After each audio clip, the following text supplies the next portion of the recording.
A parede acústica é uma parede de estrutura dupla formada por duas meias paredes independentes, ou seja, sem ligação uma com a outra. E claro, elas levam lã mineral no seu interior e banda acústica. Normalmente, cada meia parede é formada por, no mínimo, 2 camadas de chapas. Na montagem da parede acústica, você deve usar no lugar das guias as cantoneiras de 25 por 30 mm e até há especificações onde a cantoneira é utilizada em conjunto com a guia. As estruturas são colocadas uma de cada lado, no piso e no teto, sem que uma toque a outra, evitando formar uma passagem de som. Vamos ver como montar a parede acústica. Faça a marcação da parede definindo a posição de cada uma das linhas da estrutura e transfira a marcação para a laje. Antes de fixá-las, aplique a banda acústica para melhorar o desempenho.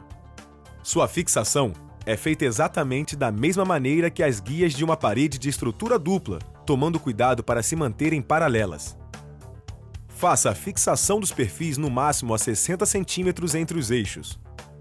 Os montantes da parede acústica são paginados respeitando a distância máxima de 60 cm para cada meia parede.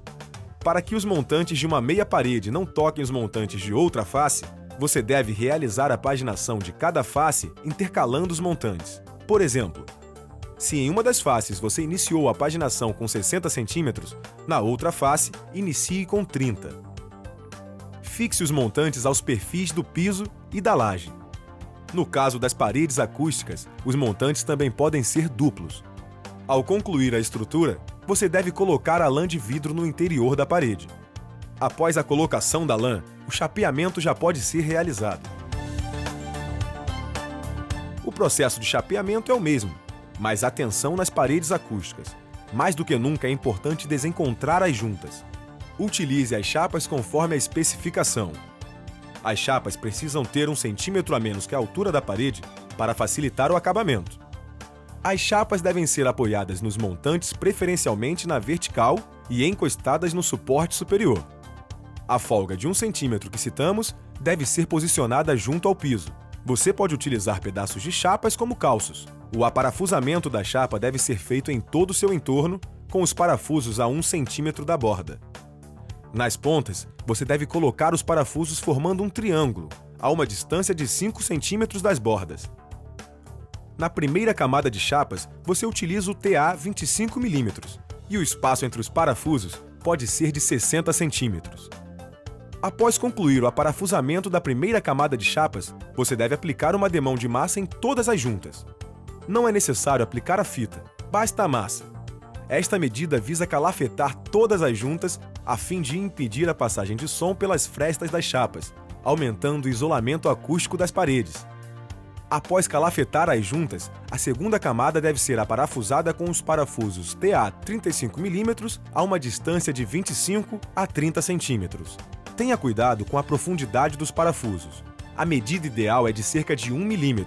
Use sempre o limitador na parafusadeira. Assim você garante a fixação da chapa. As juntas formadas pelas emendas das chapas não podem coincidir no alinhamento, nos lados opostos da parede e na sobreposição das chapas. As juntas horizontais, formadas pelos topos das chapas, também devem ser desencontradas. Terminando o chapeamento, vem a fase do acabamento. O processo de acabamento deve seguir uma sequência. Primeiro você trata as juntas rebaixadas, depois as do topo, os encontros em ângulo e, por fim, a cabeça dos parafusos. Desta forma, eliminamos a possibilidade de sobrepormos acabamentos e criarmos volume nas juntas. Prepare a massa conforme instruções na embalagem. O acabamento deve ser feito em 3 demãos. Você vai precisar de uma espátula e de uma desempenadeira. A folga deixada no pé da parede deve ser calafetada. A primeira demão é chamada de massa, fita, massa. Você deve aplicar uma camada de massa em toda a junta. Depois, você vai colocar a fita JT e retirar o excesso de massa, apertando bem a fita para não ficar com bolhas ou vazios. No mesmo instante que retirar o excesso, você deve recobrir a fita com massa enquanto estiver úmida. Após a secagem da primeira demão, que dura em torno de 40 minutos, você vai aplicar a segunda demão. Se na segunda demão a junta não regularizar a superfície entre as chapas, aplique a terceira demão de massa. Na terceira demão, você poderá usar uma massa mais fluida para conseguir um acabamento mais fino. Nas juntas do topo, a terceira demão é obrigatória. Primeiro você aplica a primeira demão, o processo massa-fita-massa. Depois você vai aplicar a segunda demão de massa com a desempenadeira posicionada a partir da borda da junta em ambos os lados, abrindo a junta em 60 cm de largura. Para finalizar, aplique a terceira demão sobre o eixo da junta. Nas juntas do topo, é importante retirar bem o excesso de massa, pressionando bem a espátula ou a desempenadeira para não criar acúmulo de massa. Lembre-se de aguardar o tempo de secagem entre as demãos. Nos ângulos internos das paredes, você também pode aplicar as 3 demãos, só que a fita aplicada na primeira demão deve ser dobrada no ângulo da parede. Já nos ângulos externos de 90 graus, em vez da fita JT, você vai usar uma cantoneira de reforço ou uma fita CT, de papel reforçado com metal. Se os ângulos estiverem mais ou menos de 90 graus, use sempre a fita CT, que tem uma banda metálica de cada lado do vinco. A aplicação das demãos de massa é a mesma. Nos parafusos, aplique 2 demãos de massa em X.